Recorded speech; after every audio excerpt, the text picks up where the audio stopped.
Hey everyone, welcome back. Tonight, I've got 20 spine-tingling bedtime stories to share with you. These tales are perfect for winding down, with just enough mystery and suspense to keep you on edge. So, get cozy, dim the lights, and let these eerie bedtime stories drift you into the quiet of the night. I hope you enjoy them and find the thrill in every story. As I ascended the dim staircase, I felt a chill in the air, even catching a faint musty scent. The attic floor was covered in dust, and I noticed faint footprints trailing from the door to the center of the room. They were faint, as though they had been left long ago. Suddenly, a small object caught my eye, an old pocket watch, its hands frozen at exactly 12 o'clock. I gazed at it, noticing the cracks on its surface, silently hinting at a past story. Back in my room, the uneasy feeling only grew. Each night at midnight, the footsteps above resumed, and occasionally, I even heard a soft sigh, as though an elderly person was wandering upstairs. I thought about discussing it with the landlord, but over the phone, he only mumbled that it's an old house, sounds are to be expected. His response didn't reassure me, it only deepened my suspicions about the house.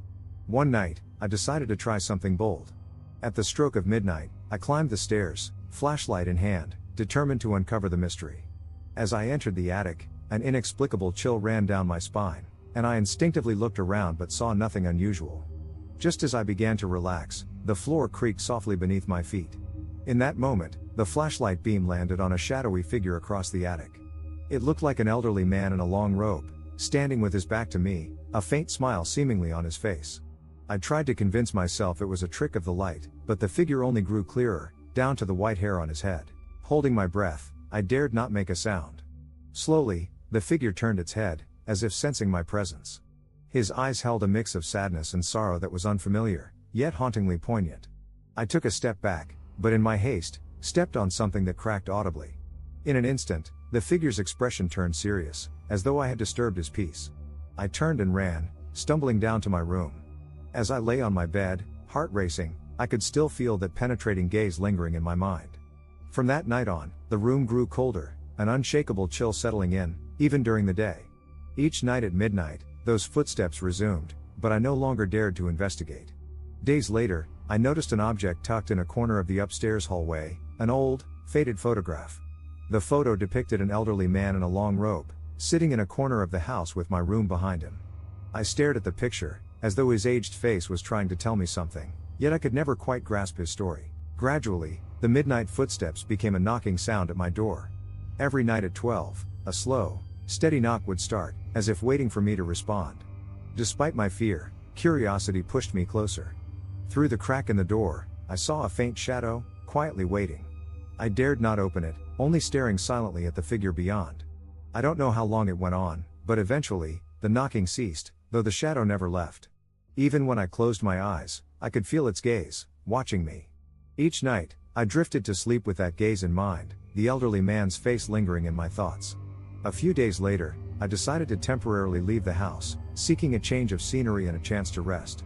On my last night there, I placed the pocket watch back in the attic corner, murmuring softly, "I won't disturb you anymore. You can rest in peace." After that, the attic fell into complete silence, as though the presence had finally found peace. Since moving out, I haven't heard any news of footsteps. Occasionally, when I recall the experience, the memory of that figure, with his deep, sorrowful gaze, drifts into my mind. I think, perhaps he was simply a soul unwilling to be forgotten, guarding the house he had once cherished. To this day, whenever I hear the midnight chime, I almost expect to hear those gentle footsteps again, the memory of the pocket watch frozen at 12 lingering in my mind, a mysterious yet tender presence in my memories. I live in a high-rise apartment on the top floor, and the nighttime view always fills me with a sense of calm, especially as I sit by the window watching the city lights flicker. However, over the past few nights, I've noticed something different outside. At midnight, just as I'm about to close the curtains, I always spot a faint figure standing motionless in the shadows of a distant rooftop, as if quietly watching me. At first, I thought it was just an illusion or perhaps a cleaner working on the building's exterior. But no matter how strong the wind blew, that figure always remained in the same spot, never moving an inch. I began to feel uneasy, a strange premonition growing in my mind, as though that figure was waiting for something, waiting for the moment I pulled the curtains shut. Initially, I tried to reassure myself that it was merely a trick of the night, perhaps just the result of tired eyes. To confirm, I even got up early one morning to check the rooftop in the daylight. However, In the morning sun, it was empty, only a creaking billboard swayed in the wind. Everything seemed normal again. But as night fell, that shadowy figure reappeared in my view, standing in the exact same place, completely still. Eventually, I moved out of the apartment, finding a new place where no unsettling figure lingered outside my window. My nights returned to their usual calm, but now and then, I'd think of that distant shadow and its silent gaze. Perhaps he was merely waiting for someone's company, and I became his only audience for a time. One evening, a few months later, I happened to pass by my old apartment's neighborhood. On a whim, I looked up toward the window, and sure enough, on that far rooftop, the figure was still there, quietly watching over something. Though we were now strangers, I whispered softly, "I hope you find your peace." The night wind stirred gently as if responding to my farewell. Night after night, that figure appeared promptly at midnight, standing quietly in the distance. Every time I was curious enough to look closer, I felt an unexplainable weight, as if the closer my gaze got, the more I felt an indescribable chill. Some kind of fear began to grow. I didn't dare look any longer, afraid the figure would notice my attention. Then, one night, just as the figure appeared, I suddenly heard a soft tapping on the window. The sound was faint, yet startlingly clear in the silence of the night. I looked up and saw a faint handprint on the glass, as though someone had gently pressed against it. My heart raced. Living this high up, it was almost impossible for anyone to be outside my window.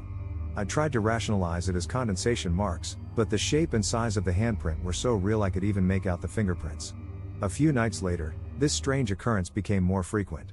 At midnight, a new handprint would appear on my window, sometimes one, sometimes two, as if someone was lingering outside, trying to get into my apartment. Growing more anxious, I would stare at the window each night, trying to catch whoever, or whatever, was causing these eerie marks. Then, one night, just as I was about to look away, a faint shadow flashed outside, as if a face was pressed against the glass, staring at me. I quickly pulled the curtains shut, heart pounding wildly, unable to calm down. Since then, I've hung heavy curtains over the window, drawing them tightly closed each night before bed. However, even through the curtains, I could still feel that intense gaze, as if some presence outside had yet to leave. The midnight tapping grew more insistent, occasionally accompanied by a faint breathing sound, as if someone were exhaling close to the glass. I was on edge every night, curling up in bed, silently praying for the dawn. To understand what was going on, I installed a surveillance camera aimed at the window, hoping it would capture the figure's appearance. But each midnight, as I reviewed the footage, the camera would inexplicably suffer interference, the screen filled with static. Even a high-definition camera failed to capture any image at the crucial moment. Until one day, as I combed through previous footage, I stumbled upon a strange frame, a faint face pressed against the glass, eyes vacant and cold. This discovery sent me into a panic. I began to suspect that some ghostly presence was indeed watching me. I reached out to a few friends, hoping they'd stay the night with me. Strangely, each time they agreed, they'd suddenly cancel or make excuses at the last minute. Those who did come over began feeling unwell at midnight, experiencing dizziness and fatigue, unable to stay in my apartment. Gradually, I realized I would have to face this fear alone. One night, the tapping on the window turned unusually urgent, as if some kind of angry knock. Gathering my courage, I opened the curtain, only to find darkness outside, with the figure faintly standing on the distant rooftop, seemingly closer than before. I felt a chill down my spine, quickly closed the curtains, and rushed back to bed. But the knocking did not stop. It grew louder and more relentless, as though he was right outside, persistently tapping at the glass. That night, I barely slept. At dawn, I discovered the window covered in handprints, as if countless hands had touched it throughout the night. Some prints were like scratches, deeply etched into the glass, as if expressing anger or frustration. A deep chill prompted me to leave immediately, and I quickly contacted an agent to arrange my move. On the night before I was set to leave, that figure reappeared on the rooftop opposite my window, his eyes holding a silent sorrow, as if in reluctant farewell. I felt a strange pang of sympathy but knew I had to leave. Before departing, I opened the curtain one last time, looked at him, and softly said, "I will remember you." A few months ago, I moved into a small apartment. Although modest, the window overlooked a nearby park, and at night, I could hear the gentle rustling of leaves in the breeze, which made me feel at ease. However, a few weeks ago, I noticed something unusual outside my window at night. At midnight, I could always see a faint figure standing under a large tree in the park, gazing silently in my direction. At first, I thought it was a coincidence, but the figure seemed to appear every night, blurry and unclear, yet as if it was watching my window. I began to feel uneasy, sensing that this figure wasn't just a passerby but was waiting there for a reason. Initially, I didn't give it much thought, assuming it was a trick of the light or simply someone strolling in the park. However, whenever midnight arrived, the figure would appear by that tree, whether it was windy or raining, standing completely still as though it were waiting. Sometimes, I would quietly pull the curtain aside to take a peek, but even from afar, I could feel it gazing at my window, casting an indescribable pressure over me. This went on for several weeks, and my sense of unease grew stronger. To confirm my suspicions, one night, I mustered the courage to go downstairs at midnight and head straight to the park. I walked calmly toward the tree, but as I got closer, there was no one there, only the shadows of the tree swayed silently in the moonlight, and the surrounding silence made it all the more eerie. I looked around in confusion but saw nothing and couldn't even hear a sound. Back in my apartment, I sat by the window, replaying the scene in my mind, a strange feeling creeping over me. Perhaps that figure wasn't a normal person but something harder to understand. Sure enough, when I looked outside again, the figure was once more under the tree, as if I had never left. In the days that followed, the figure continued to appear beneath the tree every night, as though fulfilling some ritual. I noticed that the brighter the moon, the clearer his outline became, as if he didn't belong to the darkness but was bound to this spot by some force. His presence kept me awake at night, and fear slowly took hold of my heart. To escape the torment, I tried changing my routine, deliberately avoiding the window at midnight. But that unseen gaze seemed to pierce the walls, constantly watching me. No matter how I tried to reassure myself, the weight of it lingered. One night, my curiosity got the best of me, and I decided to go down again. This time, I took a flashlight, hoping to see this figure clearly. When I reached the tree, I shined my flashlight on the trunk and found a faded piece of paper pinned to it, with a note scrawled in rough handwriting. "I have been here, waiting for the one meant for me." My hand trembled as I read the message, and I quickly looked around, but again, there was no one. My heart raced as I ripped the note down, stuffed it into my pocket, and hurried back to the apartment as if fleeing. On my final night before moving out, I summoned my last bit of courage, went to the window, and peered out through a crack in the curtain. That night, the park was deathly silent, and there was no figure by the tree, only the eerie rustling of leaves in the night breeze. I wondered if I had finally escaped that shadow, but the unease lingered. The morning of the move, I took one last look out the window, staring at the tree with a sense of relief and an unexplainable melancholy. Sunlight poured over the park, and there was no sign of that familiar figure. Just as I was about to turn and leave, a faint image flashed through my mind, the note from that night, and its words, "I have been here, waiting for the one meant for me." A shiver ran down my spine, but I quickly shook it off, telling myself it was all in the past. Until one night, a few days later, when I happened to pass by my old apartment building. Out of curiosity, I glanced back up at the window and saw a shadowy figure standing there, silently looking toward the park. After moving into my new apartment, I quickly found everything to be just right, quiet, comfortable, and filled with sunlight. The only unusual feature was an antique mirror hanging on the bedroom wall. Its frame was finely crafted with intricate patterns, and the mirror's surface was slightly worn, suggesting it had a bit of history. At first, I didn't think much of the mirror, until one night, when I woke up from a dream and, through the haze of sleep, saw a faint figure standing in the mirror. The outline was unclear, yet it seemed to be watching me with an eerie stillness. I rubbed my eyes and looked again, but the mirror only showed my own reflection. Initially, I reassured myself it was just a sleepy illusion and brushed it off. However, a few nights later, it happened again. At midnight, I woke up and saw a faint figure standing at the foot of my bed, quietly watching me from the mirror. Its outline was blurry, with no discernible features, yet it exuded a disturbing presence. I couldn't bear to look directly at it, so I closed my eyes, pretending I hadn't seen anything, hoping it would disappear when I opened them again. Night after night, this kept happening, and I found myself dreading nightfall, especially around midnight. I tried covering the mirror with cloth or even moving it to the storage room, but whenever the clock struck midnight, I'd still feel a cold gaze piercing through the air, as if the presence inside the mirror continued to watch me, no matter where it was placed. One day, I couldn't take it anymore and decided to examine the mirror closely, hoping to find some clues. I wiped the dust from the mirror's surface, but no matter how hard I scrubbed, a faint shadow lingered, impossible to fully clear. As I inspected the intricate carvings on the frame, my fingers touched something engraved, a faint inscription that read, "Does not belong here." The words were carved deep into the frame, nearly blending in with the design, hard to notice unless you looked closely. This discovery unsettled me, making me wonder if the mirror had belonged to someone else, perhaps with a hidden past. I searched online for information about the mirror but found nothing. A few nights later, the shadowy figure appeared in the mirror again, and this time, it seemed closer, standing at the foot of my bed with a clearer outline.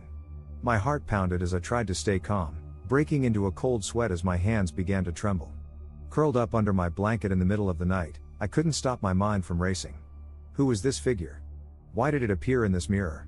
What did it want? Unease and fear churned within me, keeping me awake all night. In the days that followed, things only worsened, my mind nearly unraveling.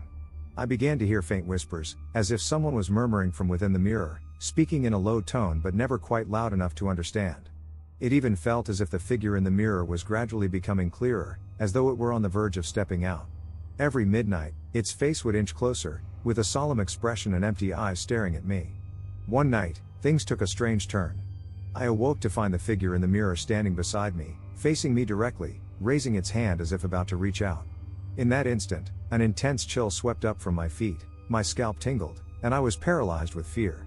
I closed my eyes tightly, lying stiff in bed as my heart raced, feeling as though it might burst from my chest. When I finally dared to open my eyes again, the figure had vanished, but the sensation of being watched lingered. At last, I decided to consult a professional about the mirror, hoping to uncover its secrets. After some inquiries, I found an elderly man experienced in antique appraisals. He carefully inspected the mirror, remaining silent for a while before finally saying that it was indeed unusual. According to him, mirrors like these were often family heirlooms, carrying imprints of memories or intentions, especially if connected to certain events. In a low voice, he told me the mirror might hold the grudge of someone who had passed, perhaps due to an unfulfilled wish or some misfortune in life. His explanation terrified me, and I asked if I could simply dispose of the mirror. The man sighed and warned me, "This isn't something that belongs to us. Discarding it could lead to worse consequences. It's best to return it to the family or someone related to its origin." My fear deepened, but I had no other choice. After he left, my life grew even darker, and each midnight, the figure appeared in the mirror, quietly watching me. I knew I had to find its rightful place, or this would never end. Over the following days, I spent nearly every waking moment researching the mirror's origins, contacting antique dealers and collectors until I finally found a lead. It once belonged to a woman who had gone missing years ago. She was last seen holding the mirror. A chill ran down my spine, as if everything was starting to connect, and I realized that the figure in the mirror was somehow linked to her. After learning the mirror's history, I felt even more disturbed. Eventually, I tracked down her family and expressed my desire to return the mirror. They took it with solemn expressions, murmuring, "After she disappeared, people always said her spirit hadn't left. Perhaps this mirror truly belongs with her." After returning the mirror, I breathed a sigh of relief, feeling that everything was finally over. However, back home at midnight, I glanced unintentionally at another small mirror hanging on the wall, only to see a familiar figure faintly watching me from the reflection. At that moment, a cold chill gripped me, and I began to understand, some presences may never truly leave. A few weeks ago, I rented a small apartment in the old part of town. The apartment wasn't large, and the furniture was dated, but the price was reasonable, and I could walk to work. I quickly adjusted to the place, with only one thing that slightly unsettled me: an old clock standing in the corner of the living room. Its surface was faded, and the hands were a bit rusty, yet every hour, it would emit a deep tick accompanied by a dull chime that echoed through the small room. At first, I thought it was just the normal sound of an old clock. But for some reason, as night fell, the chime began to sound heavier, as if something was slowly drawing closer. One night, the chime abruptly stopped at midnight, remaining silent for a long time. When I walked over to inspect it, I noticed the hands of the clock trembling slightly, as if some unseen force were gently moving them. I stared at the quivering hands, feeling a chill run through me. To reassure myself, I reached out and gently tried to adjust the hands, hoping to restore it to normal. But as soon as my fingertips touched the hands, I felt a slight resistance, as if some force behind them resisted my interference. I stepped back, took a deep breath, and told myself it was just a mechanical glitch. However, from that day on, the strange occurrences with the clock became more frequent. Each night, the clock would emit a faint tick, sounding like a soft, whispered murmur, as though it were trying to say something. Every night at 12, the hands would pause for a moment, then suddenly jump twice, as if resetting the time. The sound made me increasingly uneasy, and I gradually began to wonder if the clock held a secret or was delivering a message. As the nights passed, I found myself growing afraid of the clock, avoiding it whenever possible. But the more I avoided it, the more its presence intensified, and the ticking grew louder, like a low whisper near my ear, making my heart race with an unshakable sense of oppression. The sound became especially clear at midnight, as though the entire room was cloaked in a cold, eerie atmosphere. One night, as I lay on the couch preparing for sleep, the chime began to sound strangely at 1 a.m. The ticking grew rapid and strained, as though forced, and occasionally there was a faint metallic clinking. Nervously, I sat up and looked toward the clock in the corner of the living room. To my shock, I saw the hands moving erratically, jumping wildly as if they were struggling. I threw off my blanket and approached the clock, anxious to see what was going on. As I drew close, the hands of the clock suddenly stopped, and the room fell silent. When my hand touched the clock face, I felt an icy coldness seep into my palm, as if it were penetrating down to my bones. I shivered, trying to pull my hand away, but my fingers felt stuck to the surface, unable to break free. Then, a faint whisper brushed against my ear, the voice hoarse and low, carrying a sorrowful tone. It repeated a phrase, barely audible. "Can you hear it?" My voice. I was so startled by the voice that I nearly screamed, but the strange pull held me motionless, paralyzed with fear. I don't know how long it was before the clock finally released my hand. I collapsed onto the floor, breathing heavily, my heart pounding as though I'd just awoken from a nightmare. Collecting myself, I returned to my bedroom and buried myself under the covers, trying to forget the experience. Yet it stayed with me, like a thorn lodged deep within, refusing to let me rest. In the following days, the clock seemed to grow even more disturbing. Every midnight, its hands would stop, followed by the low, broken murmurs, as though it were trying to tell me a tragic story. At first, I was too scared to listen closely, but over time, the voice grew clearer, as if someone were whispering directly into my ear. Eventually, I couldn't bear it anymore and decided to investigate the clock's history, hoping it might provide answers. After some research, I learned that it once belonged to a now deceased clockmaker who had lived a solitary life, never marrying, and apparently died with some unfulfilled desires. He had passed away in his apartment, and his belongings, including this clock, were sold off at a low price. Upon learning this, my sense of unease intensified. Perhaps the clock contained some unresolved obsession, with the tick of each hour conveying his regret. I tried to comfort myself, but the midnight chimes and whispered voice continued to haunt my nights. A few days later, the chimes grew urgent again, like a distress signal. Taking a deep breath, I approached the clock, forcing myself to stare directly at its face. Suddenly, it felt as though my vision shifted into another scene, revealing a dimly lit room, the clockmaker's former workshop. The frail figure of the clockmaker stood by his workbench, whispering mournfully, as if speaking to some invisible presence. My chest tightened, and his sorrowful emotions seemed to reach across time, settling heavily on my heart. In an instant, the clock hands jerked to a halt with a jarring tick, pulling me out of the vision. I found myself kneeling on the floor, staring at the clock, as though nothing had happened. But that night's experience felt vividly real, and I could still remember every sorrowful detail on the clockmaker's face. Since that night, I've never found peace. Each midnight, the chimes echo in my ears, sometimes rapid, sometimes slow, as if conveying an untold secret. I know I can't continue like this, tormented by the chimes. I have to do something to break free. A few days ago, I bought an odd wooden chair at a second-hand store. The chair looked antique, with intricate carvings, but parts of it were worn and faded, bearing the marks of time. The shop owner told me that the chair's origin was unknown. It had been abandoned at the shop entrance by its previous owner when they moved. I placed the chair by my desk, not giving it much thought, and continued with my routine. But from that night on, I started to feel a presence behind me in the stillness of the night, as if someone were silently sitting in the chair, watching me. At first, I reassured myself that it was just nerves, but as the nights went by, the feeling of being watched grew more intense. Each time I sat at my desk to work or read, I felt an invisible gaze piercing through my back, compelling me to glance over my shoulder at the chair. Yet the chair remained there, still and empty, as if nothing had happened. After several sleepless nights, I couldn't bear the pressure of being watched any longer and decided to return the chair to the shop. As I placed the chair back in its spot, I quietly told the owner, "I can't keep it anymore." The owner simply nodded, saying nothing, as if he had expected this all along. As I turned to leave, I heard a faint creak behind me, like the chair had shifted slightly. I didn't look back and instead quickened my pace, desperate to leave the store. Back at home, I exhaled deeply, feeling as though the weight on my chest had finally lifted. However, when night fell, I heard a familiar faint creaking in my room, as if the chair were still nearby. At that moment, I realized that some things, once connected to you, may never truly leave. One night, after working late, I returned home exhausted. Sitting at my desk to organize some files, I suddenly heard a faint creaking sound from the chair behind me, as if someone was subtly adjusting their position. I turned around abruptly, only to find the chair still and empty. But the sound had been so real, as if someone had just been sitting there. Over the following days, these sounds became more frequent. In the dead of night, the chair would emit faint creaks, as if someone were quietly shifting in it. I grew increasingly anxious and found myself frequently inspecting the chair, yet each time, I found nothing unusual.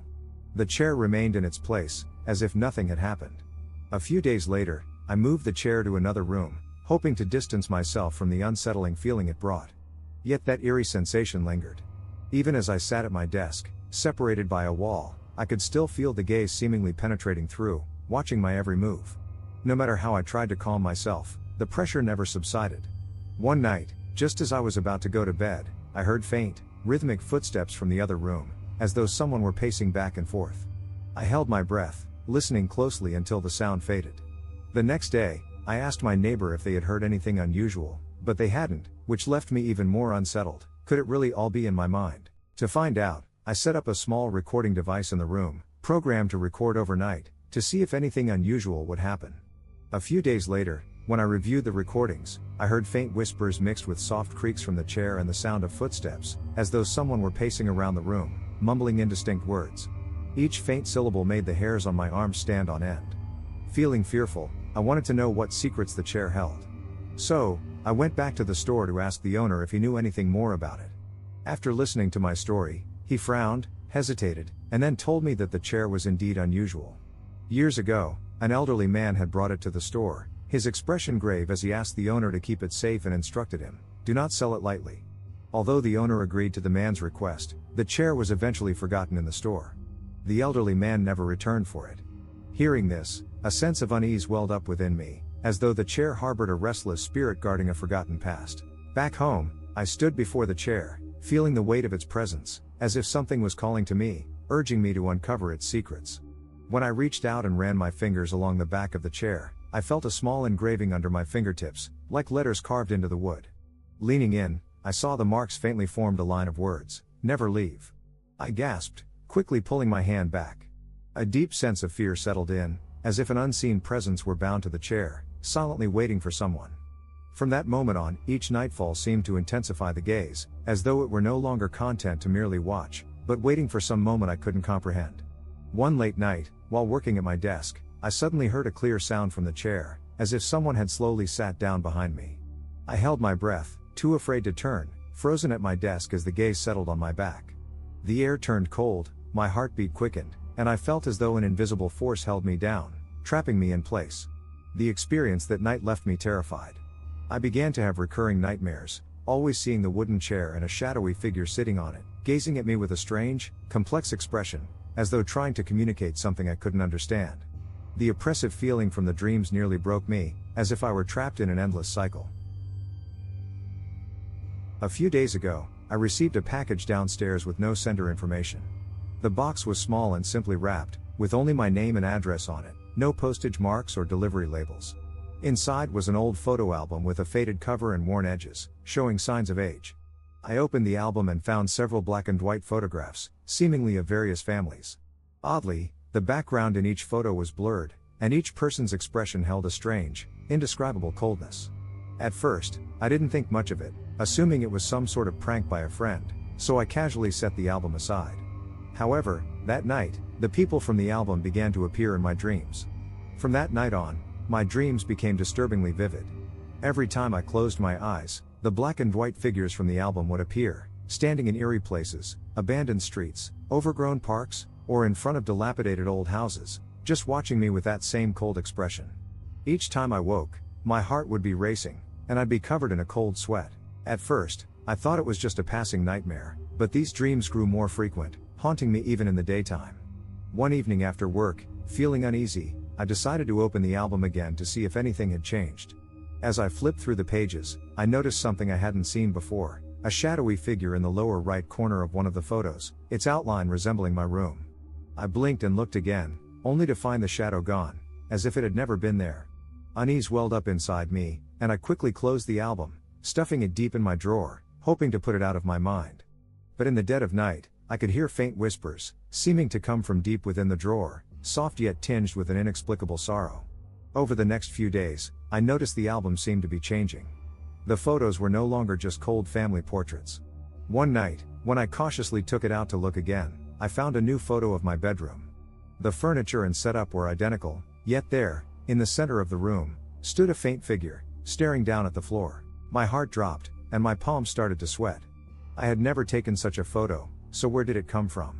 I began to suspect that the album possessed some supernatural power, capturing fragments of my life within its pages. In the days that followed, I became too afraid to open it and hid it in the corner of my closet. But the album wasn't finished with me. I started finding fragments of black and white photos scattered around my home, on the floor, near the table corners, even on my bedside table. Each fragment was blurred, but I could faintly make out my own silhouette in them, as if the album was secretly recording my daily life. Worse still, every time I tried to gather and throw away these fragments, I'd close my eyes only to see the same figures from the album, standing around me, coldly watching. A few days later, my fear reached a peak. One night, I heard whispers coming from within my room, as if the figures in the album were speaking. I sat up, heart pounding, and noticed a faint shadow lingering in the corner, resembling one of the people in the photos. I rubbed my eyes, but the shadow remained, as though it had never left. At my wit's end, I grabbed the album, determined to end this once and for all. I opened it, going through each page, and noticed that each figure seemed to be watching me, as the backgrounds changed, slowly consuming my surroundings. Taking a deep breath, I decided to get rid of it. But as I was about to throw it away, a new photo appeared on the last page, a picture of me, standing before the album, holding it with a pale face. Seeing that image, a wave of despair washed over me, as if I were trapped in a twisted cycle, bound to the album no matter what I did. Just then, faint footsteps echoed through the room, drawing closer, as if an invisible presence was approaching. I looked up in terror but saw nothing, only the black and white figures in the album silently observing. Since that night, it's as if an invisible bond has formed between me and the album. Every time I try to ignore it, black and white figures appear in the corners of my room, or I hear their soft whispers echoing in my ears. I began to wonder if the album was just a figment of my imagination, or if it was some unknown force slowly invading my life. One evening, when I happened to look through the album again, I found a faint message scrawled on one of the pages, as if lightly penciled in by someone. "We are waiting for you." The words sent a chill down my spine, and my fear grew more intense. I knew I couldn't keep living with this eerie presence, yet I didn't know how to escape. Finally, I decided to rid myself of the album for good. I drove to an abandoned factory on the outskirts of town and tossed it into a rusty metal barrel, watching as the flames consumed it. I felt an overwhelming sense of relief, hoping it was finally over. Back home, everything felt quiet, even the air seemed lighter. But as midnight approached and I prepared to sleep, I caught sight of a black and white photo on my nightstand. It was of me at the factory, setting the album on fire, with shadowy figures faintly visible in the background, watching me coldly. At that moment, I realized that some things, once touched, can never truly be left behind. Not long after moving into my new apartment, I began to notice a strange sound coming from the end of the hallway. The sound was faint and irregular, like metal scraping against the floor or fingernails tapping lightly on the wall. It was almost inaudible, but it became particularly clear late at night. At first, I thought it was just a neighbor moving things around, but strangely, the sound appeared at the same time every night, no matter how late I returned. One night, I stood at the end of the hallway, holding my breath to listen closely, and realized that the sound seemed to be coming from inside the wall. A chill ran down my spine, but curiosity drove me to lean closer to the wall to see if I could figure out what was making the sound. Pressing my ear against the wall, I heard the scraping noise more clearly, as though it were slowly moving through a part of the wall I couldn't see. A wave of dread washed over me, and I stepped back, feeling a strange fear take hold. But I decided to wait a few more nights to see if the sound would continue. Sure enough, in the following nights, the sound appeared at the same time, lasting about half an hour in sporadic intervals. It seemed to drift along the hallway, sometimes near my door, sometimes further away, as if some unseen presence was wandering the corridor. I tried mentioning it to my neighbors, but they seemed completely unaware of it. A few even joked that I might have just imagined it. One night, I stayed up late and decided to open my door to observe the hallway. Gently turning the knob, I peeked out and followed the direction of the sound with my eyes. There was nothing at the darkened end of the hallway, only the dim emergency light flickering on the wall. Just as I was about to close the door, the scraping noise started up again, this time seemingly coming from right behind me. I spun around, only to realize the sound had shifted back into the wall, gradually fading away as if retreating into some hidden space I couldn't access. After that night, my unease only grew. Each night, the sound would return, like clockwork, as soon as darkness fell. Stranger still, the rhythm of the sound seemed to increase, as though it were carrying an urgent message. One night, pressing my ear against the wall, I could almost make out a faint murmur embedded within the sound, like someone whispering, softly repeating fragmented words. As my anxiety grew, I decided to investigate the source of the noise more thoroughly. I examined every inch of the wall, searching for any unusual cracks or marks, but the surface was perfectly smooth, without any visible flaws. Hoping to find more answers, I researched the history of the building and discovered that decades ago, it had once served as a psychiatric facility before being converted into apartments. A sense of foreboding crept over me, as though the sound was somehow tied to the building's past. A month later, things became even stranger. One night, I dreamt of a faint voice calling my name, and when I awoke, the scratching noise was disturbingly close, almost as if it were inside my room. The sound was slow and chilling, as though someone were scratching against plaster from within the wall, desperately seeking a way out. I tried taking deep breaths to calm myself, but the sound seemed to have a hypnotic pull, trapping me in place.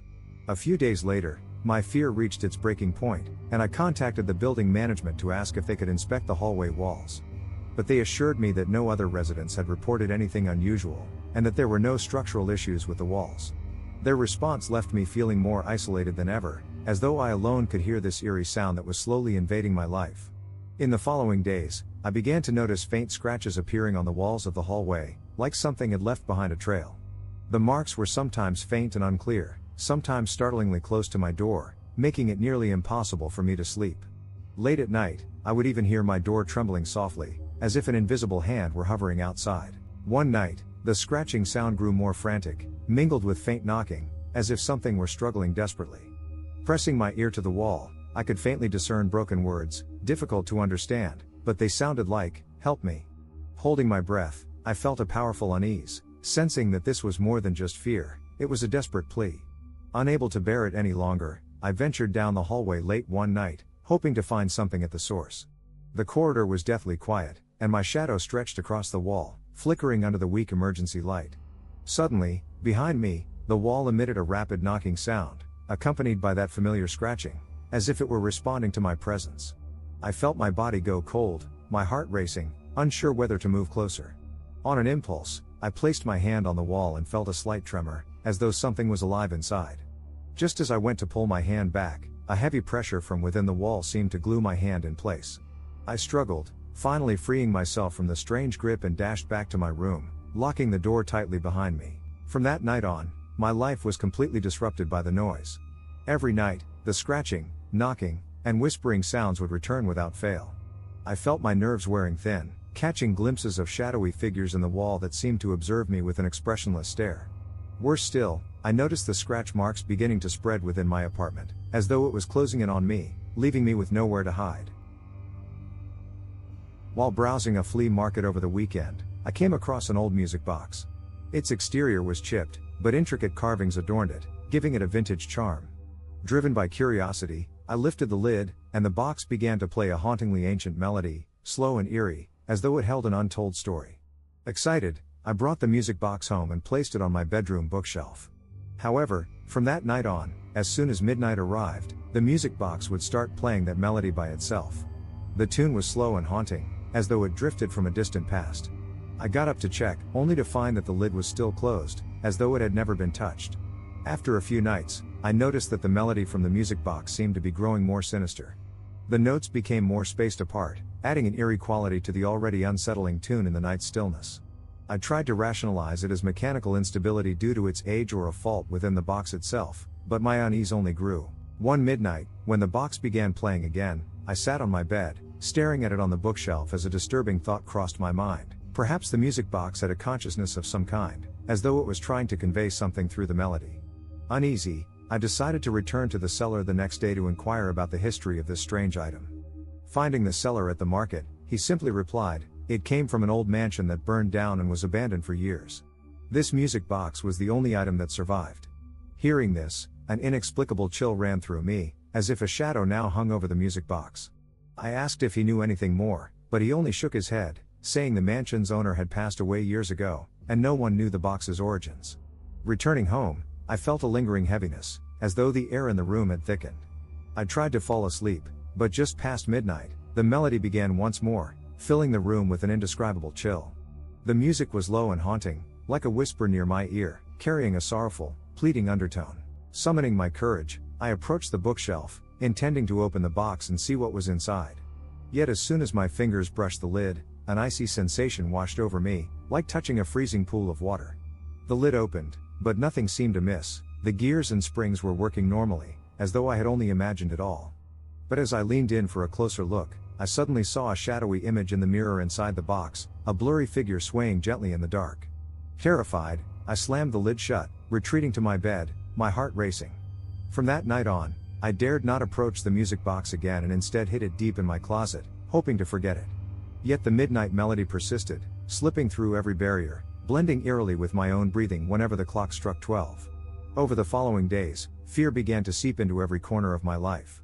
Every night, I would hear the familiar tune. No matter where I placed the box, even far from my bedroom, the melody would still find a way into my ears as if carried by the air itself. I initially tried to ignore it, but soon noticed that the melody seemed to change in tone, sometimes urgent, sometimes soft, as if trying to express a hidden emotion. One night, I decided I'd had enough and resolved to end this for good.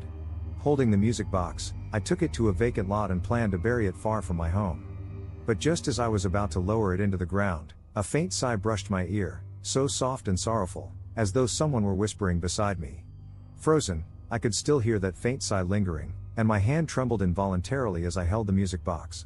Despite the chill creeping over me, I finally buried the box in the earth, hoping to rid myself of its presence. That night, my room was silent, and I breathed a sigh of relief as I drifted into a deep sleep. But at midnight, the familiar melody awakened me, faint and ghostly, as if it were coming from every corner of the room, seeping through walls and arrow-like.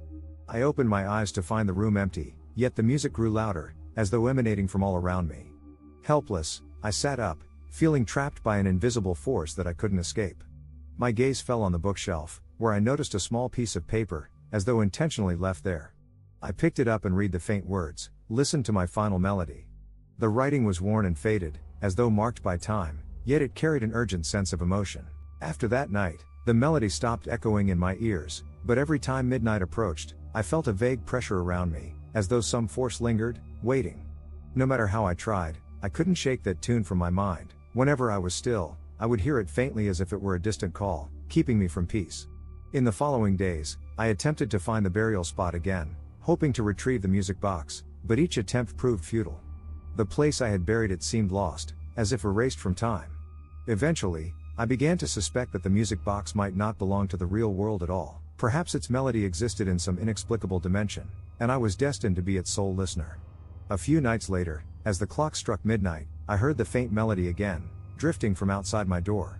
I held my breath and cautiously opened the door, finding no one there. But as I looked down, there it was, the familiar music box, resting quietly as though it had never been buried, perfectly intact. With trembling fingers, I picked up the box and opened the lid. The melody poured out, mournful and soft, as though trying to tell me something.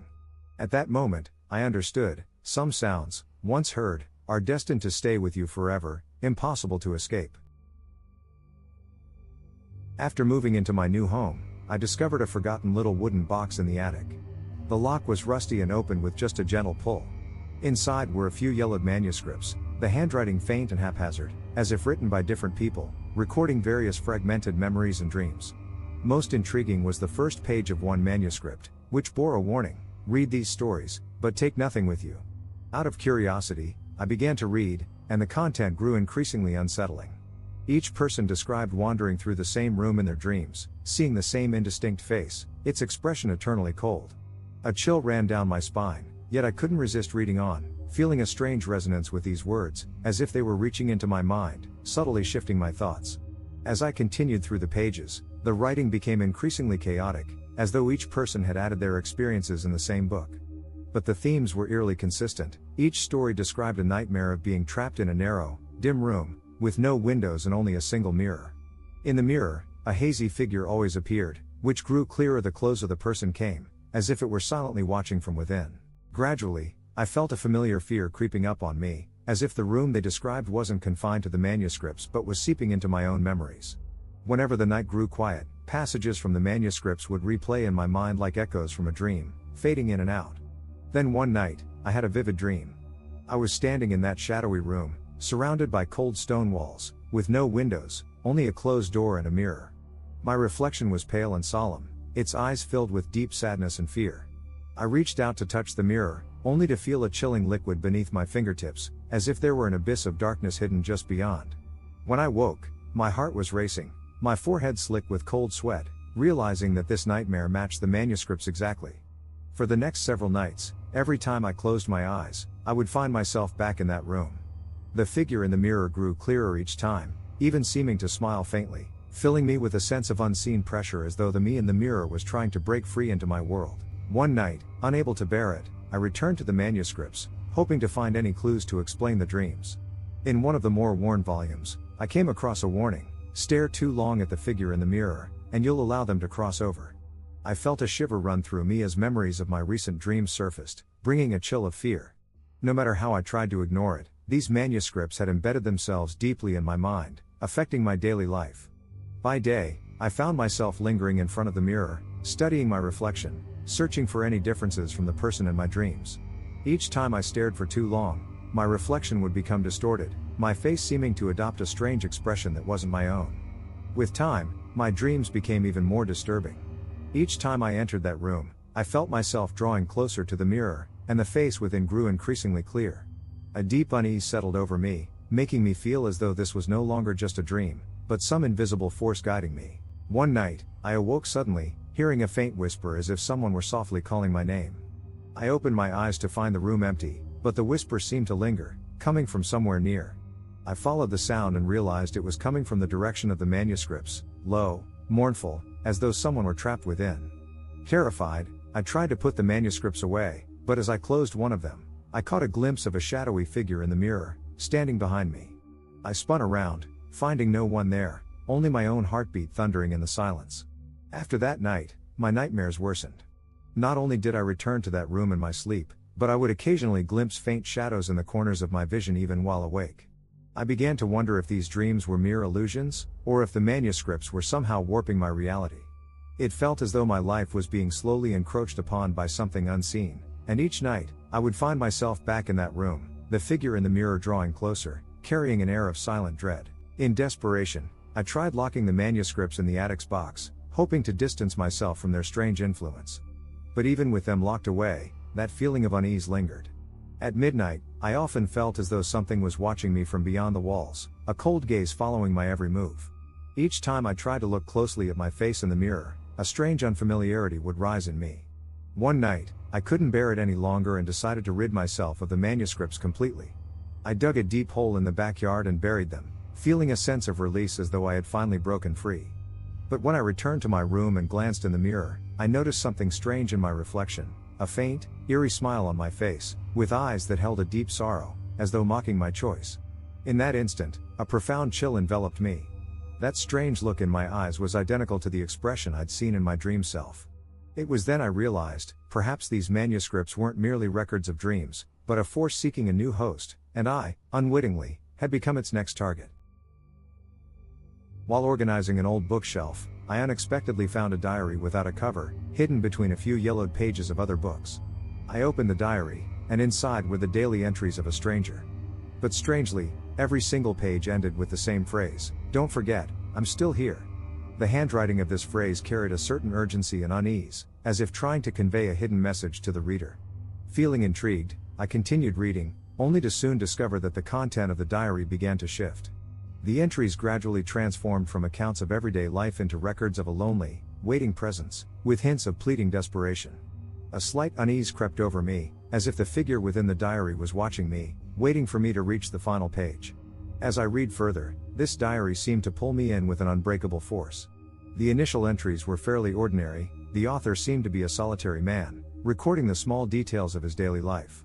But that final line on every page, "Don't forget, I'm still here," made it impossible to ignore, as though the author was desperate for someone to respond. As the entries progressed, the tone of the words darkened, carrying a sense of despair that grew increasingly oppressive. I noticed that the diary didn't seem to be written in a strict chronological order. Some entries were abruptly interrupted, skipping months ahead. And with each jump in time, the author's tone grew darker, as though an invisible shadow was gradually consuming his sanity. He started to mention feeling a presence around him, especially at night. He described it: "At night, I hear footsteps, but when I step out of the room, only the wind outside my window moves, everything's silent. And yet, the feeling of being watched never fades." Each time I read these descriptions, it was as though the eerie atmosphere was spreading into my own surroundings. I felt a chill down my spine, but I couldn't stop reading. The diary's content grew ever more bewildering. The author's words became vague and unclear, the handwriting scrawled and at times pressing so hard that it tore the page. His words were filled with doubt and fear, as if he was beginning to question his hold on reality. On one page, he described a recurring nightmare in detail. He was trapped in an empty room, surrounded by dark walls, seemingly endless. In one corner, something seemed to be lurking, but no matter how he tried to approach, that corner remained shrouded in shadow. He wrote, "Every time I get close, a faint whisper comes from the corner, as if someone is calling my name. But the voice feels like it's coming from a deep abyss, carrying an unspeakable terror." This nightmare seemed to seep into his waking life, as he began to hear the whispering even after he awoke, and sometimes even in broad daylight, accompanied by an invisible pressure that seemed to sink deeper into his life.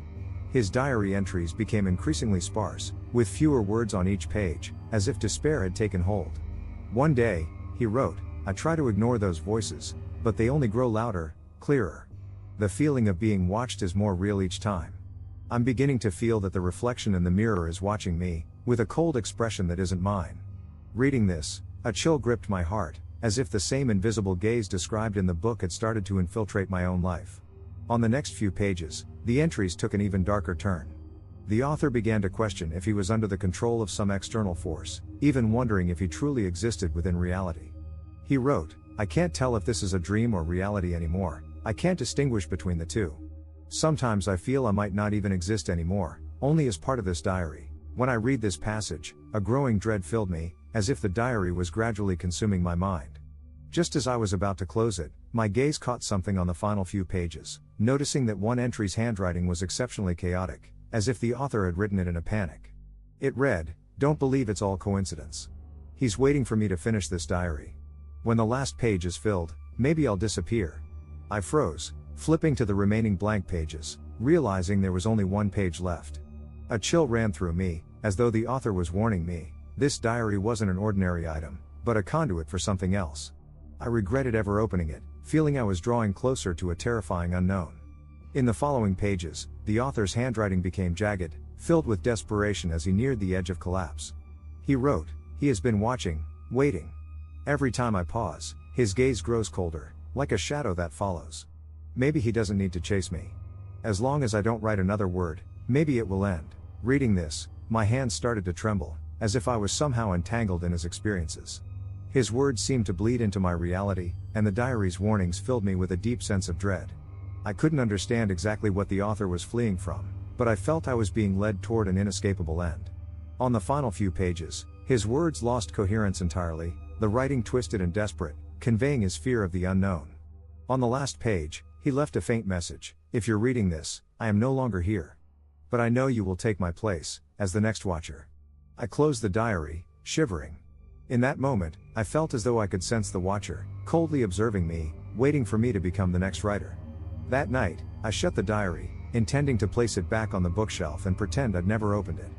But the unease inside me only intensified, as if a pair of cold eyes were watching from the shadows, waiting for some inevitable moment. A few nights later, just as the midnight clock struck, I heard a faint rustling in my room, like the sound of pages turning. I held my breath, glancing toward the source, and saw the diary lying open, its pages turning on their own, as if guided by invisible hands. The final page seemed filled with words, though I was certain it had been blank.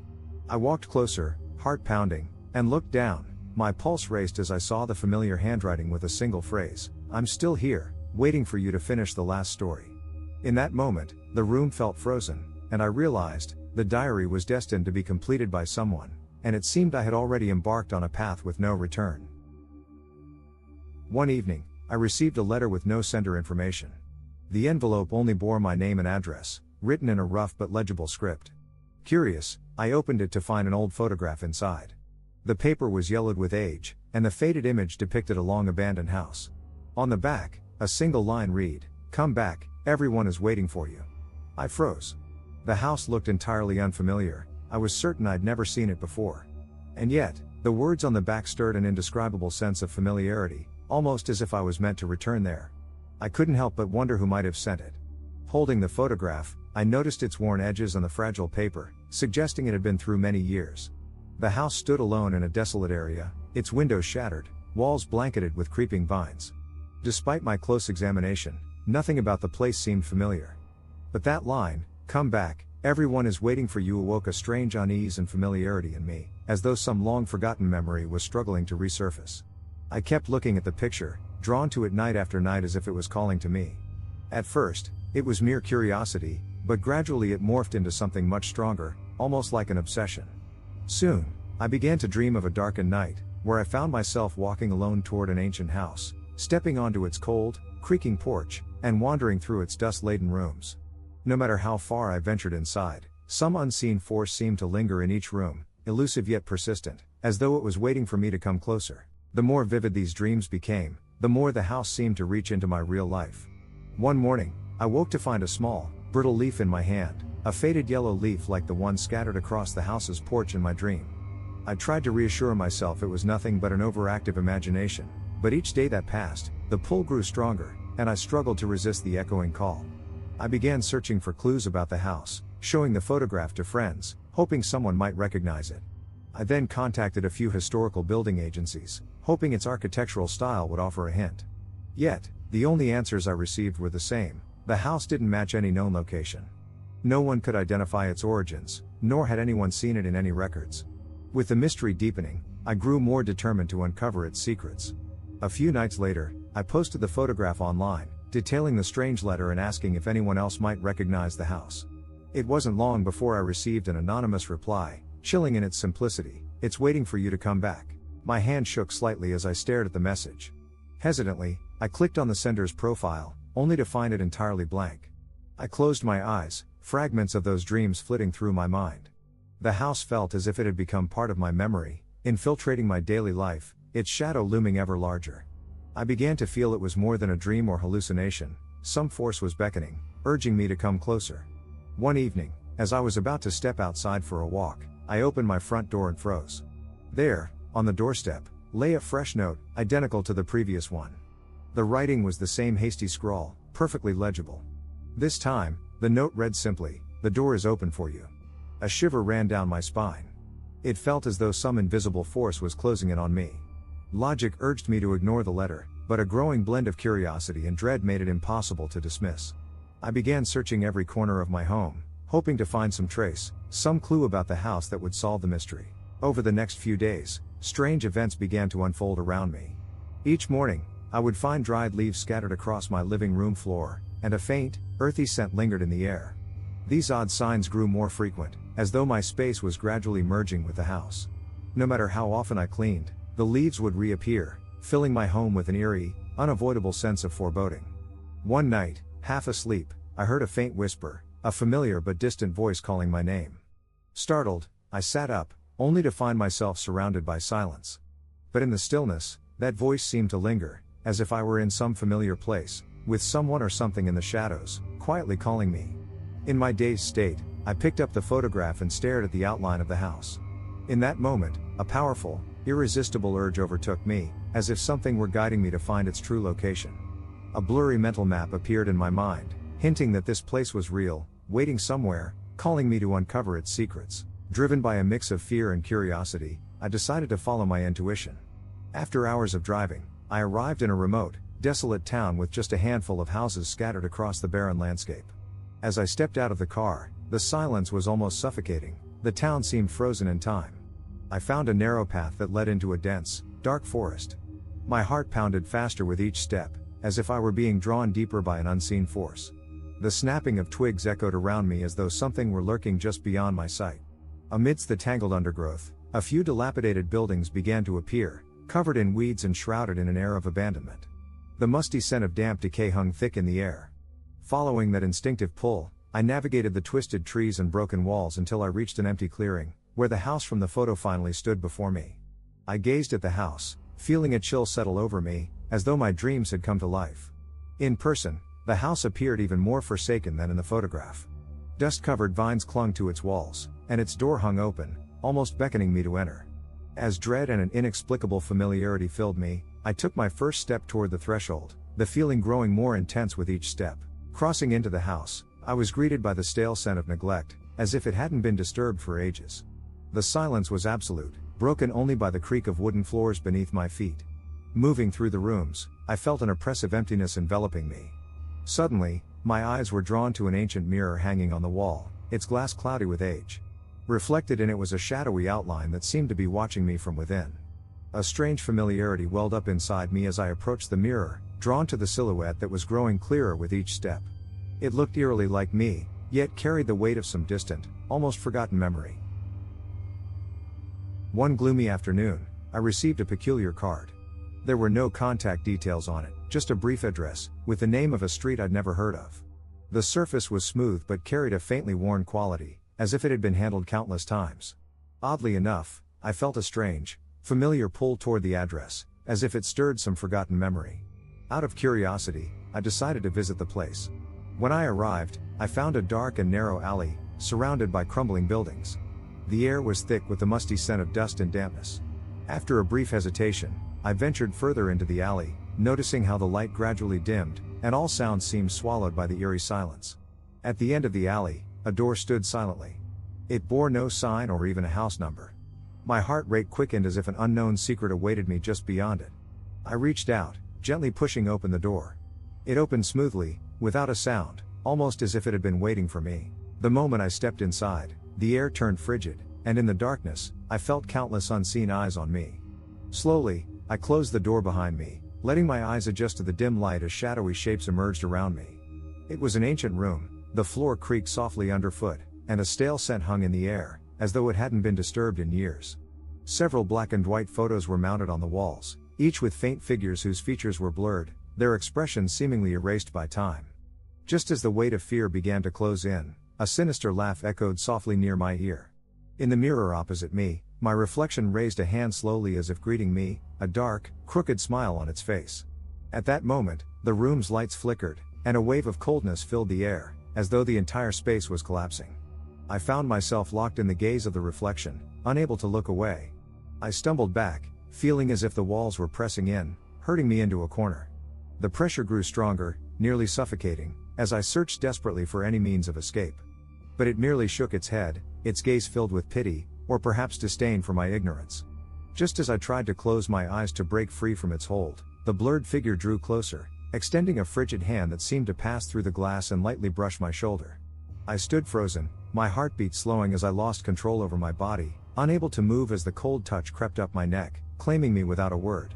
In those final moments, the mirrored me took a step forward, crossing the threshold into my world. I closed my eyes, hearing the last beat of my heart. When I opened them again, I found myself on the mirror's other side, watching as the other me walked toward the door, disappearing into the dim hallway. It walked lightly, leaving me as its shadow, forever bound to wait behind the door and mirror, longing for the next unknowing soul to release me. I took a slow step forward, heart pounding, trying to understand the structure of the room. In the center stood a worn-out sofa, beside an oil-stained coffee table with a yellowed antique lamp, as if untouched for years. Yet on the switch, faint fingerprints remained, as though someone had used it recently. A chill crept over me as I scanned the room, confirming I was its only living presence. Just as I turned to leave, a faint sound behind me broke the silence, like something dragging across the floor. I whipped around to find a door I hadn't noticed before, slightly ajar, emitting a faint light as if someone had just left. After a moment's hesitation, I inched toward it, heartbeat quickening, feeling as though some invisible force was drawing me in. I pushed the door open to find a cramped storage room, filled with decaying objects, old newspapers, mold-stained clothes, and wooden crates, all steeped in a sense of decay. Among the clutter, I spotted an old mirror. Covered in dust, it still faintly reflected my image. But as I stepped closer, my reflection subtly shifted, as if the me in the mirror was inching forward, while the real me remained still. Terrified, I backed away, but my gaze caught something in the mirror. Behind my reflection stood a shadowy figure, barely discernible except for its cold, piercing eyes fixed upon me. I blinked, trying to sharpen my focus, but when I looked again, the shadow had vanished, leaving only my thin reflection. My unease deepened, and I resolved to leave the room immediately. But just as I turned, I heard a faint, raspy whisper. It seemed to come from every direction at once. Holding my breath, I strained to make out the words. In a murmur, I could almost hear my name, repeated over and over, tinged with sorrow and longing. Then, footsteps echoed from a corner of the room. Slow and heavy, they drew nearer, as if someone was dragging themselves toward me. I stood rooted to the spot, unable to move as the oppressive atmosphere thickened, almost suffocating. My heartbeat echoed in my chest like a drum as the footsteps grew nearer. The lights flickered slightly, casting the room in eerie shadows. Forcing myself to face the source of the sound, I looked, but there was only darkness. Still, I could feel the steps halt just inches behind me. A chill brushed the back of my neck as though someone were hovering there, leaning down to watch me. I held my breath and slowly turned. The room was empty, yet the sensation of being watched persisted. A chill ran down my spine, and I made for the door. But just as I reached the handle, it slammed shut. I pulled desperately, but some unseen force held it fast, refusing to let me out. Suddenly, that chilling laugh returned, low and grating, as if mocking my helplessness. A dizzying wave washed over me, and I struggled to stay upright. As I was on the brink of giving up, the mirror on the wall emitted a faint glow, drawing my attention. In the reflection, I saw my image shifting again. My mirrored self was smiling, its gaze cold and lifeless, like a hollow shell. Paralyzed with fear, I no longer tried to open the door. Instead, I stumbled backward, away from the mirror. But the reflection didn't vanish. Its gaze deepened, as though it were attempting to convey something I couldn't comprehend. One rainy afternoon, I happened upon a strange diary on my desk. The cover was worn, and the leather surface shone with the polish of time. Opening to the first page, I noticed a few hastily scrawled letters in the corner, like a cryptic hint or code. Intrigued, I flipped through a few pages, finding fragments of everyday life, unfamiliar memories and scenes, yet each line evoked an odd sense of familiarity, as if these weren't someone else's life but fragments of memories lifted directly from my own mind. As I continued reading, I noticed that in the corner of each page was the same sentence: "I'm still here, waiting for you." The handwriting held an urgency, as if the writer was whispering a reminder just to me. My hand trembled slightly as I questioned how this diary had ended up on my desk. Stranger still, the sensation of being watched grew stronger with every sentence, as though some unseen presence was slowly creeping closer. In the days that followed, the diary became an obsession I couldn't escape. Late at night, I found myself compelled to reopen it and read on. The early entries were calm, filled with mundane details, but the further I read, the more disjointed and fearful the words became, as if the writer were being slowly consumed by an invisible force. The moment I closed the diary, a faint sound came from a corner of the room, as if something had started to shift. I turned stiffly to look and noticed that the mirror in the corner seemed to have changed subtly. The reflection was blurred, as if another figure was gradually coming into focus. I stood and moved closer to the mirror, trying to discern the shadow within. As I approached, the hazy figure in the mirror seemed to approach me too, as if engaging in a silent gaze. My breathing quickened, and the reflection of me broke into a cold, unfamiliar smile, with a haunting look that felt disturbingly familiar. At that moment, I realized this wasn't just an ordinary reflection but a force pulling me in. I tried to look away, but the mirror me slowly raised a hand and subtly shook its head, as if warning me. By then, my body was no longer under my control, leaning involuntarily toward the mirror as a wave of icy coldness crept over me, from my feet up through my whole body. The figure in the mirror grew closer, as though ready to pull me inside. My surroundings began to twist, with walls and ceiling inching closer as if to engulf me. Just as I was about to be drawn into the mirror, I heard a whisper in my ear, a phrase from the diary: "When you read these words, it means it is waiting for you." Dizzy, with my vision blurring, I glimpsed my own reflection walking toward the door, gently closing it before disappearing into the darkness. When I opened my eyes again, I found myself on the other side of the mirror. The room lay silent, with only my own reflection staring back at me, waiting for the next unsuspecting visitor. In one entry, the writer described a recurring dream: a dimly lit room with a shadow in the corner. Every time he approached, the shadow would recede, always hiding just within the darkness. He wrote, "I feel like the shadow is waiting for me, drawing me in, but every time I step closer, it slips away, as if it's toying with me." Reading this filled me with a deep unease, as though the shadow lingered at the edges of my vision, ready to spring from the dark. The more I read, the more the writer's words became twisted, recounting how he began to see the shadow in real life, especially in dark corners. Sometimes he felt an intense gaze upon him, even hearing faint whispers by his ear. He wrote, "I know it's watching me, following my every move. It feels like my own shadow, or perhaps a fate I can't escape." His writing was steeped in helplessness and fear, as if he were questioning his sanity. In one entry, he mentioned finding odd traces in his home, faint, blurred footprints in the corner of his room, stretching toward his bedroom. No matter how he cleaned, the footprints would reappear, as if an invisible presence prowled silently at night. "I don't know when it comes or when it leaves," he wrote, "but every time I wake, the traces are there, even if no one seems to have been." The last few entries recounted a nighttime experience that left him shaken. He described a sudden nightmare in which he was trapped in a confined space, walls pressing in on him, with the air thick with decay. He tried to escape, but the walls seemed to come alive, closing in and imprisoning him. "It felt like I was being drawn into a pit," he wrote. "The suffocating reality was enough to drive me mad. When I woke, I honestly thought I was about to die." Reading this sent a chill through me. It felt as if the fear he described wasn't just from a nightmare, but from an encroaching horror slowly invading his life. His writing turned increasingly fragmented, as if he was losing touch with reality. "I saw my shadow move," he wrote. "I was standing still, but it slid across the wall, like it had a will of its own. I tried to flee, but no matter where I went, it always followed." On one page, the writer shared his desperate attempt to cover all the mirrors in his home, trying to escape the feeling of being constantly watched. Yet, he found that no matter how well he covered them, his reflection would always reappear, silently watching. Late at night, he would even hear faint knocks from behind the mirrors, as if something or someone were waiting for him to uncover it and face whatever lay within. In the final pages, his handwriting grew jagged and nearly illegible, yet he repeated one phrase over and over: "I know it will come for me, I know it's waiting for me." The last page was a frenzied scrawl, the paper nearly torn by the force of his pen.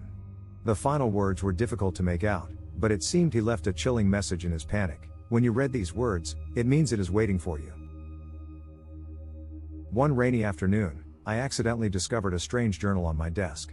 The cover was slightly worn, the leather surface polished by time. Upon opening the first page, I noticed a few hastily scrawled letters in the corner, as though they formed a cryptic code. Curious, I flipped through a few more pages.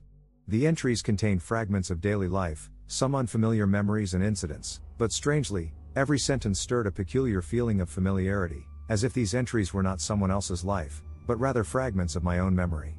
As I continued to read, I found that each page had a note in the corner: "I'm still here, waiting for you."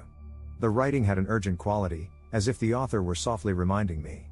My hands began to shake slightly, and I couldn't help but wonder how this journal had ended up on my desk. What was even more unsettling was that, as I read, the sensation of being watched grew stronger, as if an unseen presence was drawing closer. Over the next few days, the journal became an unavoidable disturbance. Every night, I couldn't help but open it and continue reading. At first, the entries were calm, describing mundane events, but as I read on, the words grew chaotic and fragmented, filled with unease and fear, as though the writer were being consumed by some invisible force. The moment I closed the journal, a faint noise echoed from the corner of the room, as if something was slowly shifting there. I stiffened and turned, noticing a subtle change in the mirror at the corner. The reflection had blurred slightly, and another shadow seemed to be gradually taking shape. I stood up and approached the mirror, hoping to see the figure more clearly. As I drew closer, the shadow also approached the glass, seemingly meeting my gaze. My breath quickened, and the me in the mirror gave a chilling, unfamiliar smile, with an eerie sense of recognition in its eyes. At that moment, I realized this was no ordinary reflection but rather an irresistible force drawing me in. When I tried to look away, the me in the mirror raised its hand, gently shaking its head as if in warning. But just then, I felt my body lean toward the mirror, an icy chill creeping through me from head to toe. The reflection drew nearer, as if to pull me in. The world around me began to distort, the walls and ceiling seemed to press down upon me. Just as the mirror's surface was about to consume me, I heard the journal's whispered phrase in my ear: "If you're reading these words, then it's waiting for you too." A wave of dizziness overcame me, and as my vision blurred, I saw my mirrored self walk toward the room's door, quietly closing it, vanishing into the darkness. When I opened my eyes again, I was standing on the other side of the mirror. The room was quiet, leaving only me and the reflection gazing back at me, as though it was waiting patiently for the next unsuspecting visitor. In one entry, the author described a recurring dream: a dim room, with a shadow in the corner. Each time he tried to approach it, the shadow would recede into the darkness, as though teasing him. He wrote, "I felt that shadow was waiting for me to come closer, yet each time I did, it would move further away, as if taunting me." This description left me uneasy, as though the shadow was at the edge of my vision, ready to leap from the dark at any moment. As I continued reading, The journal grew more twisted. The author mentioned that he had begun seeing the shadow in real life, particularly in dark corners, occasionally feeling its gaze upon him, even hearing faint whispers in his ear. He wrote, "I know it's watching me, observing my every move. Like my reflection, yet also a fate I cannot escape." His words conveyed helplessness and fear, and he even questioned his sanity. One entry described how he discovered strange marks in his house. For instance, he noticed faint footprints on the floor leading toward his bedroom. Even after cleaning, the marks would reappear, as though an invisible presence prowled the house at night. He wrote, "I don't know when it comes or when it leaves. But each morning, the traces are there as if no one ever visited." In later entries, he recounted a terrifying nightmare where he was trapped in a confined space, suffocating, with the scent of decay filling the air. He tried to escape, but the walls seemed alive, closing in and trapping him. He wrote, "It felt like I was being drawn into some abyss. That suffocating feeling was so real that I thought I was about to die when I woke up." These descriptions sent chills down my spine. It seemed his experience was more than just a nightmare, as if a tangible terror was infiltrating his life. The writing grew more fragmented, and he seemed uncertain if what he saw was real. He wrote, "I saw my shadow moving, though I was standing still. Yet it slid along the wall as if it had a will of its own. I tried to escape, but no matter where I went, it always caught up with me." In one entry, the author described how he covered all the mirrors in his home, trying to escape the feeling of being watched. But no matter how he tried, his reflection would always reappear. Late at night, he even heard soft tapping sounds behind the mirror, as if someone was knocking, waiting for him to uncover it and face that unknown presence. In the journal's final pages, the writing grew increasingly frantic, almost illegible. But he kept repeating one sentence, "I know it will come for me, I know it's waiting." The last page was nearly destroyed by the force of his writing, yet amid the scrawls, one line could just barely be deciphered. "If you're reading these words, then it's waiting for you too." On a damp and silent night, I noticed a flickering light outside my window. At first, I assumed it was just passing car headlights, but as minutes passed, the glow remained, glimmering among the shadows of the trees. It was a strange color, a blend of dark red with hints of a cold, otherworldly hue, as though it pulsed in the thicket, calling to something unseen. An unexplainable chill crawled over me, yet my gaze was drawn to the light, as if it was somehow echoing my heartbeat. Driven by curiosity, I slipped on my coat, gently opened the door, and stepped into the night. The damp ground was slippery underfoot as I carefully navigated each stone in the dark. The closer I got to the source of the light, the more I noticed an unusual scent in the air, a mixture of rotting foliage and a faintly sickly sweetness, tinged with an unsettling aura. The night seemed to deepen as I continued, with shadows growing darker and thicker, like silent watchers in the trees. I took each step lightly, trying not to disturb the silence. The light seemed to shift and float, sometimes close, sometimes just out of reach, guiding me deeper into the woods. Finally, I reached a clearing surrounded by dense trees. In its center stood a dilapidated wooden cabin, looking as though it had been abandoned for years. The windows and doors were missing, and the wood was weathered and rotting, yet there was a dim red glow seeping out from inside, as though something within was calling from deep inside the cabin. The atmosphere around the cabin was thick and oppressive, carrying a sense of discord, as if the place had been forgotten by time, yet silently awaited someone's arrival. I hesitated for a moment, but then, gathering my courage, I stepped toward the door. As I crossed the threshold, a thick, rancid smell filled my lungs, mingling with the scent of decaying vegetation and forcing me to cover my nose. Guided by the faint crimson glow, I crept carefully through the clutter within. The floor was strewn with discarded items, cracked mirrors, moldy books, twisted metal objects, and stones marked with strange symbols, exuding an ancient, unreadable aura. As I moved forward, a faint sound echoed from a dark corner, like metal scraping against the floor. My heart leapt into my throat, and I froze, staring into the shadows. Slowly, a small figure began to emerge from the dark, a floating, aged pocket watch, its hands moving slowly and deliberately in the dim light. The watch face was worn with age, but its intricate engravings and faint runic markings along the edges were still visible, as if telling some long-lost tale. Drawn to it, I took a step forward. With each step, the ticking grew louder, filling the cabin. As I reached out and touched the pocket watch, the hands abruptly froze, and silence filled the room, oppressive and complete. The air seemed to thicken, and even the glow from the watch dimmed as though absorbed by the silence. In that stillness, I heard a faint whisper, distant and fragmented, as though coming from a place far away, repeating a warning, "Don't turn back." The voice carried a cold, unrelenting power. I held my breath, resisting the urge to look behind me, though a growing dread pooled in my chest, as if something was watching from the shadows. Suddenly, the pocket watch began ticking again, its sound growing louder with each beat, as if marking the passage of time. My fingers trembled, feeling an icy sensation seep up my arm. The watch felt more than just metal, it seemed like a living presence reaching out to me. The whisper faded, and the watch hands resumed their slow movement, but everything around me began to warp. The walls and floor seemed to writhe as though alive, shifting and undulating in the faint glow. I felt an overwhelming pressure closing in, suffocating me. Suddenly, the hands of the watch spun wildly, pulling everything into a blur of chaos around me. I tried to let go of the watch, but my fingers felt glued to it, unable to release it. As the hands reached a particular position, the room's environment shifted abruptly, becoming distorted and unfamiliar. It was as if I had been transported into another space entirely. When my vision cleared, I found myself in a dark tunnel, shrouded in the familiar scent of wood. It seemed as though the room hadn't disappeared but had been transformed by some force into this endless corridor.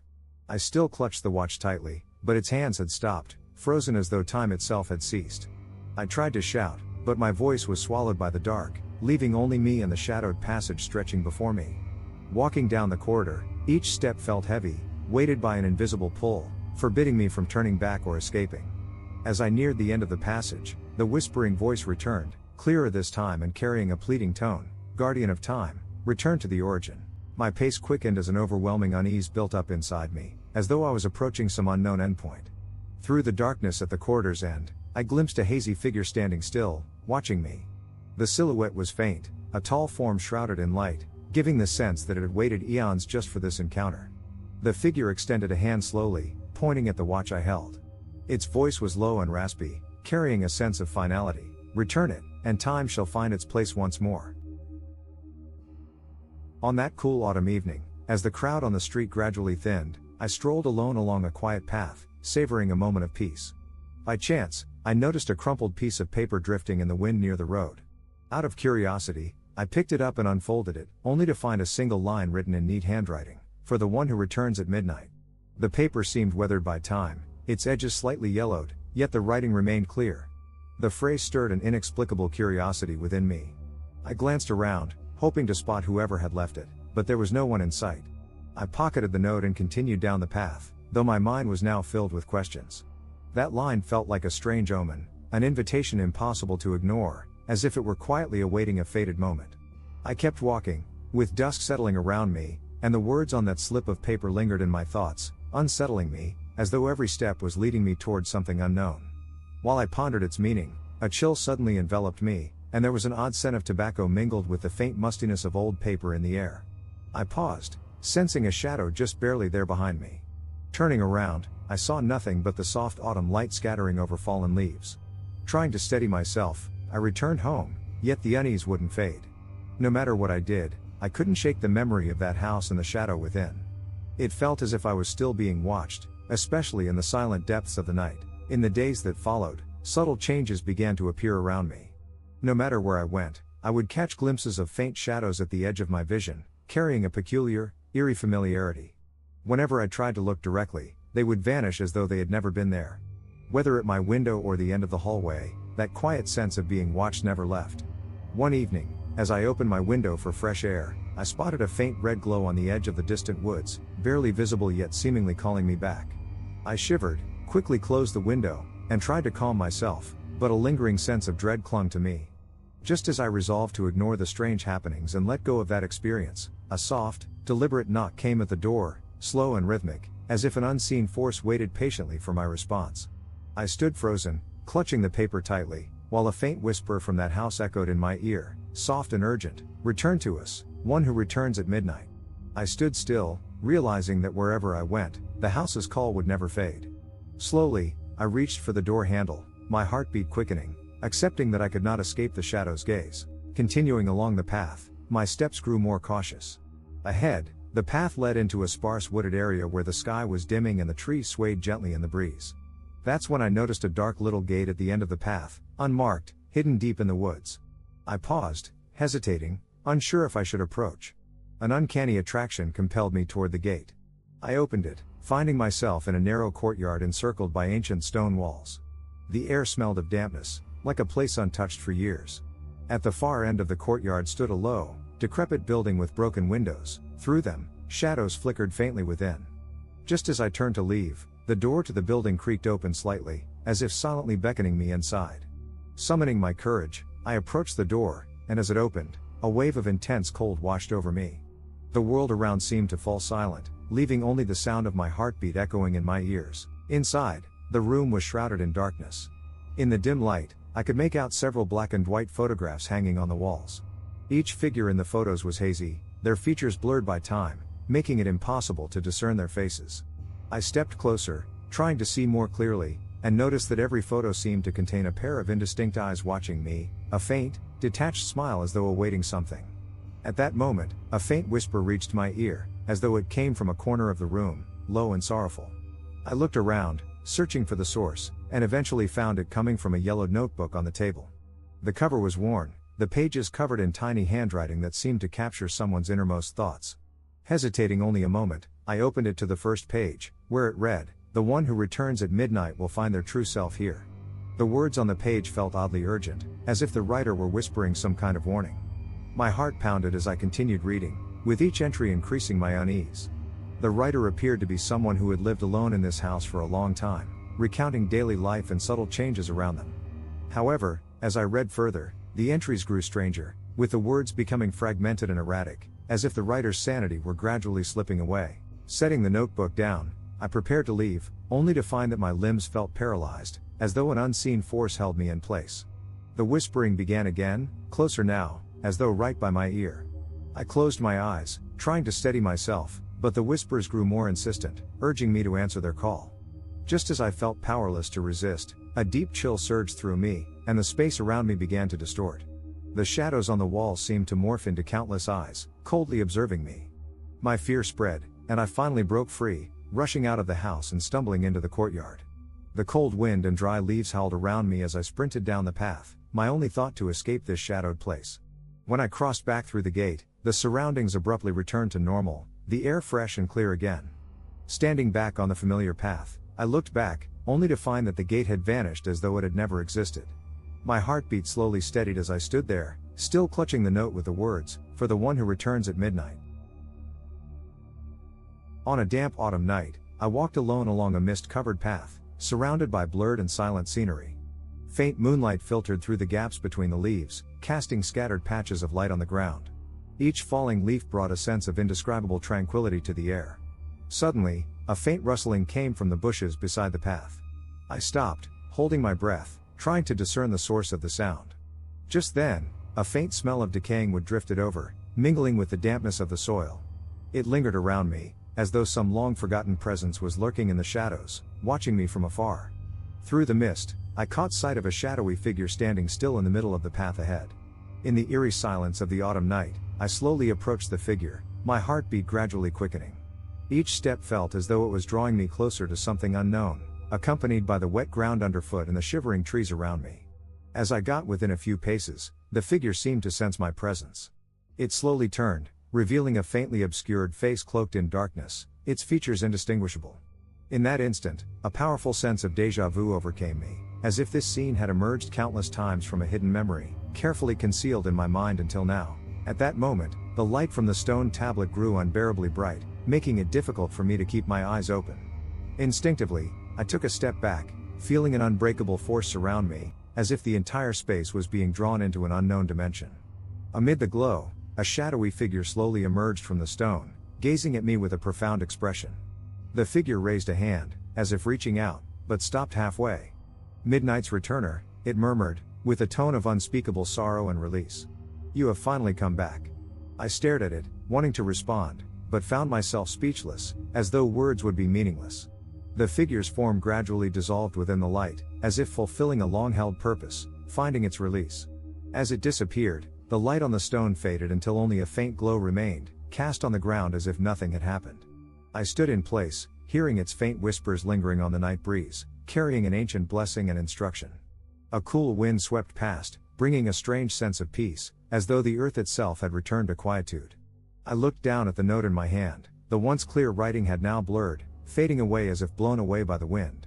With a sense of otherworldly detachment, I turned back, retracing my steps along the path. The shadows of the forest faded into the dark, vanishing from sight.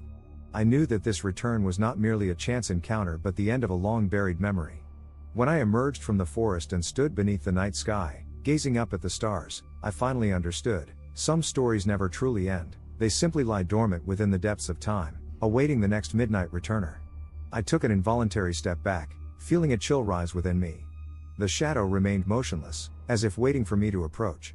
Cautiously, I took small steps forward, not wanting to disturb it but also unable to turn away.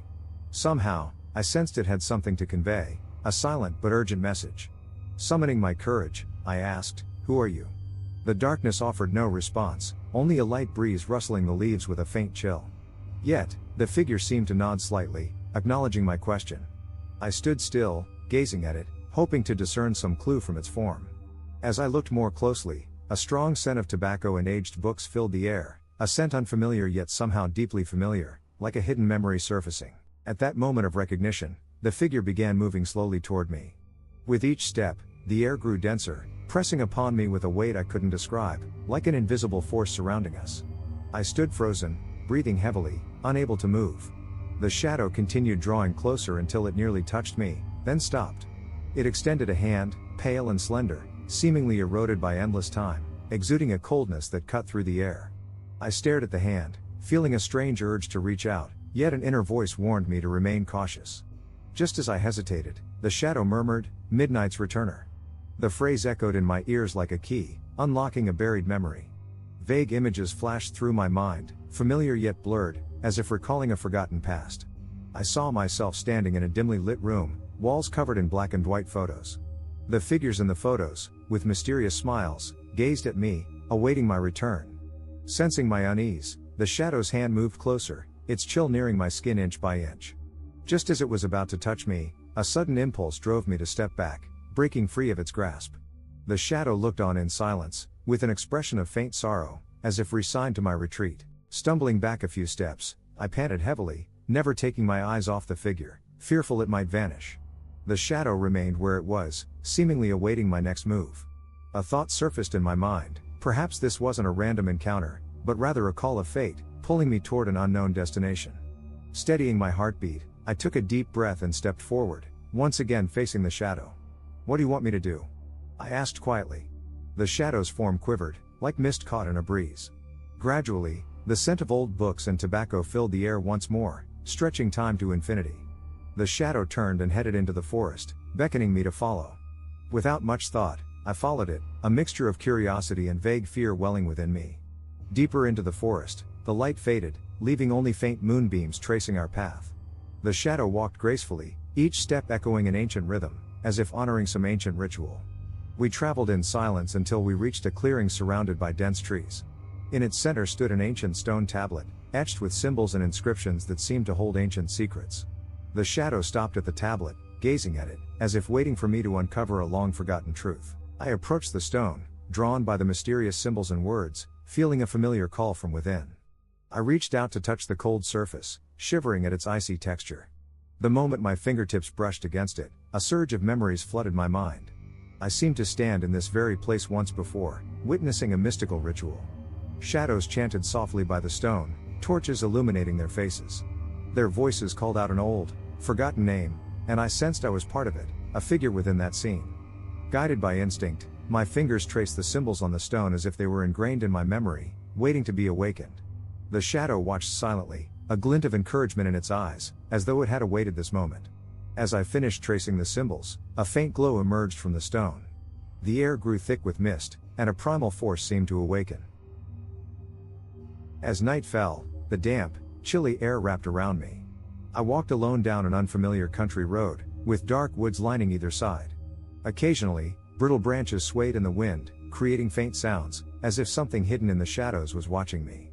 At the road's end, a faint light flickered, and I could hear a few low, mournful sounds, barely distinguishable from the whisper of the wind, as though a hidden presence was lurking nearby. As I continued, my gaze fell on a small, indistinct package lying on the ground by the roadside. Driven by curiosity, I bent down and picked it up, noticing its surprising weight and the layer of dust covering it, as if it had been abandoned here for a long time. Untying the strings, I found an old pocket flashlight inside. Its surface was worn and dull from age, yet it felt as though it had once been carefully preserved. The moment I held the flashlight, a chill surged through my fingertips and spread across my body, as if some strange energy lingered in it. Gently pressing the switch, a weak beam illuminated a small stretch of the path ahead. Looking up, I could make out the shadowy outline of an abandoned farmhouse not far away, waiting, it seemed, for a fated visitor. Drawn inexplicably, I found myself heading toward it, my steps leading me closer to the abandoned farmhouse. The darkness grew deeper around me, with only the flashlight's faint beam piercing through the silence. The half-open door appeared to expect someone to push it open. The air carried the scent of decay and dampness, as though it had remained undisturbed for many years. My footsteps echoed through the empty courtyard, lonely and hollow. As I stepped inside, an intense chill spread from my feet to my whole body, immersing me in an almost suffocating stillness. The wooden floor creaked softly underfoot, seeming to protest my intrusion. The walls' peeling paint revealed old woodwork beneath, like hidden scars. Though abandoned, the farmhouse seemed to hold a faint, almost imperceptible sense of life, as if something in the shadows was observing me. I surveyed the surroundings, noting a few black and white photos on the wall. The faces in them were blurred beyond recognition but bore eerie smiles. As I examined them closely, I felt as if these figures were watching my every move, waiting for me to act. My heart pounded faster as my gaze drifted to a half-toppled chair in the corner. The floor bore strange scratch marks, like traces of someone being dragged, a silent testimony to a story that had unfolded there. Moving forward, I passed a damaged door that led to a narrow room. Inside, scattered rusty tools and a faint metallic scent lingered in the air. Stifling the unease within me, I approached a small table covered with a cloth. Pulling back the fabric, I saw an assortment of handcrafted items arranged neatly, each seeming to carry a story of its own, stories I could not understand. At that moment, a faint sound of footsteps echoed from the hallway behind me. I turned quickly, shining the flashlight down the corridor, but found only emptiness. The footsteps faded, and silence settled once again like a shroud. I wondered if my anxiety had conjured the sound. Yet it had been so vivid, as though an invisible presence was quietly approaching. My palms began to sweat. Steadying my breath, I resolved to explore the other side of the farmhouse. Rounding the hallway, I discovered a doorway leading to a basement, the wooden door resting askew against the wall, revealing a dark staircase that seemed to descend into an unknown abyss. I instinctively stepped back, stumbling on the floorboards and nearly losing my balance. Just as I regained my footing, a faint whisper floated up from the bottom of the stairs, barely audible, as if in a foreign tongue. Gripping the flashlight tightly, I took a deep breath and began my cautious descent. Each step resounded in the narrow stairwell, as the air grew thick and stifling. Reaching the bottom, I found myself in a dim basement. The flashlight's beam barely pierced the darkness, with heavy shadows clinging to the walls. The air carried a rotting smell. In the corner, piles of worn boxes and various discarded items lay heaped, while a worn mural adorned the wall. Though faded and unclear, the figures in the painting appeared to be whispering, conveying some unreadable secret. Just as I approached the mural, a faint shuffling sound emerged from the corner of the basement, as though something was slowly moving across the floor. Whipping around, I swept the flashlight across every inch of the room, finding nothing. The sense of unease grew stronger, as if every shadowed corner of the farmhouse was silently observing my every move. I tried to steady myself, yet the whispers persisted, as though the figures on the wall were quietly recounting an untold story. My eyes then fell on a stone pedestal in the center of the basement. Resting atop it was a yellowed book, its pages brittle with age. I hesitated, but curiosity won out, and I reached forward to open it. The words inside were blurred, written in what seemed to be an ancient language. Yet, I could somehow feel the emotions contained within, an overwhelming despair and a silent plea. As I continued to read, a few clear lines emerged from the page. To the midnight returner, by reading this, you have stepped into a fate you cannot escape. In that instant, a chill gripped my entire being, and the book snapped shut with a muffled thud, as if declaring an inescapable fate. Realizing the futility of escape, my despair shifted to a strange calm. Carefully, I placed the book back, stepping away from the pedestal. I felt unseen eyes growing more intense around me. Just then, a familiar whisper echoed in my ears, haunting and eerily familiar, as if from a distant memory. "Returner, the time has come." The voice was slow and clear, each word embedding itself in my core. Closing my eyes, I let the cold sensation consume me. When I reopened them, the basement walls appeared to shift, forming a faint, blurred light, a doorway to an unknown realm. I took a deep breath and approached the light, each step feeling as though I were moving toward an irrevocable destiny. Finally, standing before it, I sensed an oppressive weight from behind, as if the unseen gaze was pushing me forward. As I took that final step, the light vanished in an instant, and darkness enveloped me once more. Slowly opening my eyes, I found myself at the end of the country road, my hands empty, the world around me silent and serene. Moonlight filtered through the trees, casting a gentle, cool glow. Turning back toward the path I had come, I saw only mist obscuring it, as if it had never been there. Gently unclenching my hands, I found faint imprints of the book on my palms, still carrying an indescribable aura. I knew that night would forever linger in my memory. Whenever midnight approached, I could still hear those whispers echoing, reminding me that some secrets are inescapable, some returns destined never to conclude. On a quiet autumn night, the sky was cloaked in somber clouds, obscuring even the faintest glimmers of starlight. I walked alone along an ancient, narrow path, with the trees around me swaying gently in the breeze, emitting faint rustling sounds. The air held a dampness tinged with the scent of decaying leaves, and a profound silence blanketed the surroundings, as though the entire world were holding its breath, awaiting something unknown. As I walked, I noticed a small hill rising beside the path, barely visible under the dim light of the moon. Atop the hill stood a dilapidated wooden cabin, its roof worn and weathered as if left unattended for countless years. The cabin's windows were partially open, seeming almost expectant, as though awaiting a visitor. Through the dimly lit glass, only darkness could be seen within. Driven by curiosity, I found myself inching toward the cabin, though an inexplicable sense of unease stirred within me, as though the place concealed a long-forgotten secret. The deepening night cast an even darker shadow over the cabin, making it appear hauntingly eerie in the moonlight. Drawing nearer, I noticed the wooden door wasn't entirely closed, hanging slightly ajar, almost as if inviting me inside. The air was tinged with the scent of old, damp decay, a mix of dust and rotting wood that spoke of years of abandonment. Taking a deep breath, I gently pushed open the door, which emitted a low, drawn-out creak that pierced the stillness of the night. Stepping into the cabin, I shivered involuntarily at the scene before me. The air grew colder, thickening with an oppressive atmosphere. A shadowy figure gradually appeared, drawing closer as though propelled by an unseen force, pulling me into a deeply buried memory. My hand tightened around a notebook I hadn't noticed I was holding, while an invisible power seemed to root my feet to the ground, freezing time in that moment. The Midnight Returner. "I've waited so long," the shadow murmured, its voice slow and somber, each word imbued with a sorrowful patience, as though marking the arrival of some inevitable fate. I felt its chilling presence drawing nearer, surrounding me. My ears were filled with whispers and fragments of faded memories, making me feel as though I was no longer alone, but instead watched by countless unseen eyes. As the shadow nearly engulfed me, the notebook in my hand suddenly began to warm, radiating a strange power. Glancing down, I saw a glowing phrase on the final page: "Returner, only through release can freedom be attained." Recognizing this as the only escape, I took a deep breath, opened the notebook, and laid it carefully on the cabin's floor. Instantly, the air around me shuddered, the light from the notebook growing brighter as it seemed to draw the shadow toward it. The shadow struggled, emitting a low, mournful howl, before vanishing into the notebook's glow as though sealed forever in the depths of memory.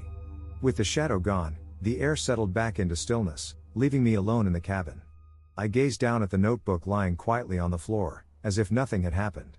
Gently picking it up, I turned and left the cabin to find the night undisturbed, starlight glimmering in the sky.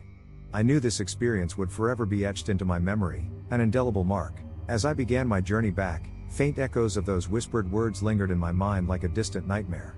Yet I knew with certainty that from now on, I would no longer be haunted by the midnight summons. Inside, the cabin was shrouded in darkness, save for the faint moonlight seeping through a broken window, barely illuminating the dusty floor and scattered furnishings. Dust and clutter coated the floor, hinting at years of neglect. Cautiously, I moved forward, noting faded photographs hanging from the walls. The faces within were blurred beyond recognition, though each figure bore an unsettling smile. My gaze lingered on these photos, feeling as if their eyes were silently following me, stirring a deep unease in my chest. The clutter in the room was a chaotic assortment of objects. Among them, an old rotary phone caught my attention, its casing scratched and battered, hinting at a long history. I leaned in, examining it, curiosity tugging at my mind about its origin and purpose. Just as I focused on it, a low ring broke the silence, slow, resonant, each sound carrying an irresistible pull, as if calling out to me. I hesitated, then, steeling myself, picked up the receiver. A faint static buzz filled my ears, followed by the sound of labored breathing. "Hello, who's there?" I asked softly, But there was no answer, only the broken sound of distant breathing, as though some faraway entity were silently observing me. The weight of the silence grew heavier, the receiver in my hand growing colder as though freezing time itself. Reluctantly, I replaced the receiver, feeling an inexplicable fear, though I couldn't shake the pull of that silent presence, binding me to the spot. I continued exploring the cabin, my eyes drawn to a worn-out sofa in the corner. Its fabric was faded, torn in places, exposing the stuffing and springs. On it lay several yellowed notebooks, discarded as though abandoned. I picked one up and flipped through its pages, finding scattered entries written in a hurried, trembling hand, as if the writer had been overcome with fear or anxiety.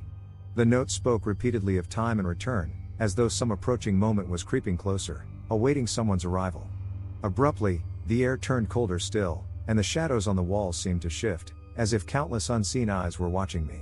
A soft rustling, like quiet footsteps, echoed around me, but no one was there. Holding my breath, I turned slowly, catching a glimpse of a shadowy figure lurking in the corner. The silhouette wavered, its form indistinct, swallowed by the darkness, though just enough to recognize it as human. I took a step back, my eyes locked on the shadow, fearing it might suddenly draw nearer. The figure remained still, as if awaiting me, carrying an inexplicable familiarity as though an ancient bond connected us. Cold sweat trickled down my spine, the chill intensifying. I gripped my flashlight, trying to illuminate the figure, but its outline only faded in the light as if it were a mirage. Yet, deep within, I felt a chill that told me the shadow's presence was far more real than it appeared. Just as I turned to leave, a deep whisper resonated behind me, faint but clear, wielding an undeniable power that rooted me in place. The voice drifted slowly, as though from another realm. "You've finally come. The Midnight Returner."